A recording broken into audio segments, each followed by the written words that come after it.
Hi all, welcome to my channel. ഇന്ന് നമുക്ക് easy ആയിട്ട് ഗ്രീൻ ആപ്പിളും ക്യാരറ്റും ഒക്കെ ഇട്ട് എങ്ങനെയാണ് എളുപ്പത്തിലൊരു അച്ചാർ ഉണ്ടാക്കുന്നത് നോക്കാം.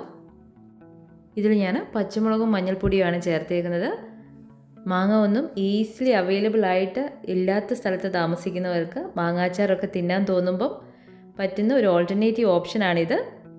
ഇത് നമുക്ക് നമ്മുടെ കടുമാങ്ങ അച്ചാർ ഇടുന്ന പോലെ മുളക് പൊടി ഇട്ടും അച്ചാറിടാം. ഇതുപോലെ ഗ്രീൻ ചില്ലിയൊക്കെ ഇട്ട് ഇതുപോലെ റെഡിയാക്കി എടുക്കാവുന്നതാണ്. അപ്പോൾ ഈ അച്ചാർ എങ്ങനെയാണ് ഈസി ആയിട്ട് റെഡിയാക്കി എടുക്കുന്നതെന്ന് നോക്കാം.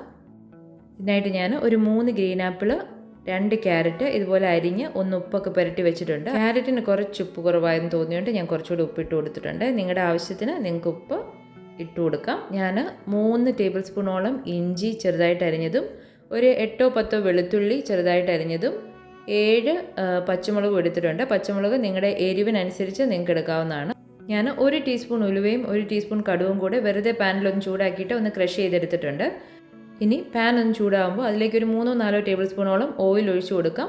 ഇതിലേക്ക് നമ്മൾ പൊടിച്ച് വെച്ചിരിക്കുന്ന കടുകും ഉലുവായും കൂടെ ചേർന്ന മിക്സ് ഇട്ട് കൊടുക്കാം. ഇതൊന്ന് തീ ചെറുതായിട്ടൊന്ന് കുറച്ച് വെച്ചിട്ട് ഒന്ന് ചൂടാക്കി എടുക്കണം. നമ്മുടെ ഉലുവയൊക്കെ ഒന്ന് ചെറിയ ലൈറ്റ് ബ്രൗൺ ഒക്കെ ആകുമ്പോഴത്തേനും നമുക്ക് അരിഞ്ഞു വെച്ചിരിക്കുന്ന ഇഞ്ചിയും വെളുത്തുള്ളി ഇട്ട് കൊടുക്കാം. ഇതൊന്ന് നന്നായിട്ട് വഴറ്റി കൊടുക്കണം. ഇനി ഇതിലേക്ക് ഒരു 2-3 തണ്ട് കരിയാപ്പില ഇട്ട് കൊടുക്കാം.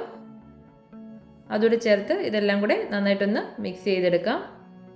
ഇനി ഇതിലേക്ക് നമുക്ക് അരിഞ്ഞു വെച്ചിരിക്കുന്ന പച്ചമുളക് ഇട്ട് കൊടുക്കാം. ഞാനിത് നീളത്തിൽ ചെറുതായിട്ടൊന്ന് സ്ലിറ്റ് ചെയ്തെടുത്തിട്ടുണ്ട്. ഈ പച്ചമുളക് നിങ്ങളുടെ എരിവിനനുസരിച്ച് നിങ്ങൾ പച്ചമുളക് ചേർത്ത് കൊടുക്കണം. ഇനി ഇതിലേക്ക് ഞാൻ ഒരു 3/4 ടീസ്പൂണോളം മഞ്ഞൾപ്പൊടി ചേർത്ത് കൊടുക്കുന്നുണ്ട്. മഞ്ഞൾപ്പൊടി കുറച്ച് കൂടിപ്പോയാലും കുഴപ്പമൊന്നുമില്ല. ഇനി ഇതിലേക്ക് നമുക്ക് ആദ്യം അരിഞ്ഞ് ഉപ്പൊക്കെ ഇട്ട് പുരട്ടി വെച്ചിരിക്കുന്ന നമ്മുടെ ക്യാരറ്റ് ഇട്ട് കൊടുക്കാം. ഇതിലേക്ക് ഞാൻ ഒരു 1/4 ടീസ്പൂണോളം ഉപ്പും കൂടെ ചേർത്ത് കൊടുക്കുന്നുണ്ട്. ഉപ്പ് നമുക്ക് ചെയ്ത് വരുമ്പം ആവശ്യത്തിനനുസരിച്ച് ഇട്ട് കൊടുക്കാവേ. ഇതെല്ലാം കൂടി ചേർത്തൊന്ന് മിക്സ് ചെയ്ത് കൊടുക്കുന്നുണ്ട്. ഈ ക്യാരറ്റ് ഒരുപാട് അങ്ങ് വഴന്ന് പോകണ്ട. ഇതൊന്ന് ചെറുതായിട്ട് ഒന്ന് കടിക്കാനൊക്കെ കിട്ടുന്ന പരുവത്തിലാവുമ്പം നമുക്ക് ഇതിലേക്ക് ഒരു 1/2 ടീസ്പൂണോളം കായത്തിൻ്റെ പൊടി ഇട്ട് കൊടുക്കുവാണ്. ഞാൻ ഉലുവ ഓൾറെഡി ക്രഷ് ചെയ്തത് ഇട്ട് കൊടുത്തതുകൊണ്ട് ഞാൻ ഈ ടൈമിൽ ഇട്ട് കൊടുക്കുന്നില്ല. നിങ്ങൾ പൊടിയായിട്ടാണ് ചേർക്കുന്നതെങ്കിൽ കായത്തിൻ്റെ ഉലുവയുടെയും പൊടി ഈ ടൈമിൽ ചേർത്ത് കൊടുക്കാവേ. ഇതെല്ലാം കൂടി ചേർത്ത് ഒന്ന് മിക്സ് ചെയ്യാം. അതൊന്ന് വഴന്നൊക്കെ വന്നു കഴിയുമ്പോൾ നമുക്കിതിലേക്ക് ആപ്പിൾ ഇട്ട് കൊടുക്കണം. നിങ്ങൾക്ക് പച്ചമാങ്ങ അവൈലബിൾ ആണെന്നുണ്ടെങ്കിൽ ഈ ടൈമിൽ നിങ്ങൾക്ക് പച്ചമാങ്ങയും ഇട്ട് കൊടുക്കാവുന്നതാണ്. ഞാൻ തീയ് ഇപ്പം ലോ ഫ്ലെയിമിൽ വെച്ചേക്കുവാണ്. ഈ ആപ്പിൾ ഇട്ട് കഴിഞ്ഞാൽ അധികം നമ്മൾ തീയിലിട്ട് വേവിക്കേണ്ട, അത് ഒത്തിരി അങ്ങ് വെന്ത് പോവും. ഈ ടൈമിൽ ഉപ്പ് നോക്കിയിട്ട് ഞാൻ ഒരു 1/2 ടീസ്പൂണോളം ഉപ്പും കൂടി ചേർത്ത് കൊടുക്കുന്നുണ്ട്. ഇതെല്ലാം കൂടി ചേർത്തൊന്ന് മിക്സ് ചെയ്ത ശേഷം ഇതിലേക്ക് ഞാൻ ഒരു 3 ടേബിൾ സ്പൂണോളം വിനാഗിരി ഒഴിച്ചു കൊടുക്കുന്നുണ്ട്.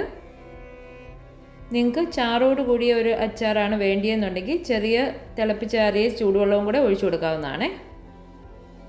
ഇത്രയേ ഉള്ളൂ നമ്മുടെ ഗ്രീൻ ആപ്പിളും ക്യാരറ്റും ഒക്കെ ചേർന്നിട്ടുള്ള അച്ചാർ. ഇത് ബാച്ചിലേഴ്സിന് പോലും ചെയ്യാൻ പറ്റുന്ന പോലെ അത്രയ്ക്ക് എളുപ്പമാണ് ഉണ്ടാക്കാനായിട്ട്. ടേസ്റ്റിയാണ് കഴിക്കാനായിട്ടും. ഇനി മാങ്ങയൊക്കെ കിട്ടാനില്ലാത്തപ്പോൾ കടുമാങ്ങ തിന്നാൻ തോന്നുമ്പം ഈ ഗ്രീൻ ആപ്പിൾ വെച്ചൊന്ന് ചെയ്ത് നോക്ക്. നിങ്ങൾക്ക് ഡെഫിനറ്റായിട്ടും ഇഷ്ടപ്പെടും. വീഡിയോ ഇഷ്ടപ്പെട്ടെങ്കിൽ ലൈക്കും ഷെയറും സബ്സ്ക്രൈബും ചെയ്യണേ. Thank you for watching.